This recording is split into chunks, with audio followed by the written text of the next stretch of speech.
This week in Retrospect, we take a look in 1995, where a roller hockey league gears up for its second year of action. The CIHL's first season of operation was, to say the least, a learning experience. And as they get ready for year number 2, growing pains have claimed a number of teams, including the defending league champion Killam Tomahawks. They'll be replaced with Camrose. We've got Wetaskiwin coming into the league.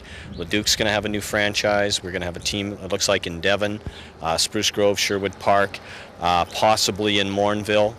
Contributing to the changes, many owners just not willing to look at the big picture. Expenses, the bottom line. And if the league is to survive, teams will once again be operating on a bare-bones budget, and that includes travel. We can keep the travel to about an hour and a half between destinations. It keeps the costs down. It allows us to play during the week without having to, impact with motels and heavy-duty traveling. The Lloyd Comets survived the first year. They'll be back this summer. Head coach Jack Lindquist feels they'll be competitive again, even if the city teams go ahead with plans to sign NHLers. Well, Spruce Grove had 4 guys out of the East Coast League, Central League. I think they had 1 guy out of the I. They finished dead last. Those guys are definitely talented, but it's a different game too.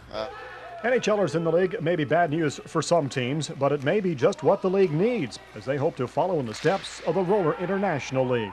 It gives it a fan recognition. It gets us as roller hockey started. So if we could get a few guys that are tired of the East Coast style of hockey and they're back in this area or northern Alberta pursuing a career and they want to play competitive roller hockey, we've got the avenue for them. And this year there's a lot of guys expressing an interest.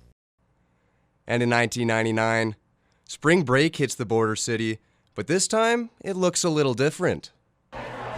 It's usually the school kids who get to take advantage of spring break, but today's spring break is for adults only, specifically women. It's a day out for women, sort of get recharged for spring. Educational, informative, entertaining, and enriching. The Women's Only Day consists of guest speakers and informative literature. It also provides ladies with a place to showcase their talents. We cover financial, health, crafts and hobbies, gardening, landscaping, those kinds of things. And some of the presentations were even interactive. They've asked me to come out and do some talk on active living and how to incorporate it a little more into their daily life. So I was just giving them a few ideas of simple exercises they could do at home, at work, at play, things like that. I try to give things that will make people want to do them, and that's the best tip I can give. I can give 1,000 ideas on you have to work this muscle, this muscle, this muscle, but I try to make it so it's practical for them, that they can think about, when I'm talking on the phone I can move around or I can do some calf raises. I don't have to be sitting, I don't have to be idle all the time. This is the 17th year of Alberta Women's Spring Break. Every year it's held in a different Midwest community, and the response has been overwhelming. People are really enthusiastic, and instead of trying very hard to get somebody to do it, we have, I'll do that, I'll do that, I'll do that, and it's really a wonderful feeling because people really are willing to take part and help. I think it is an eye-opener for people to see all the aspects in their life and how they can make their life better and their community better, so I think it's good. And that's all for this week in Retrospect.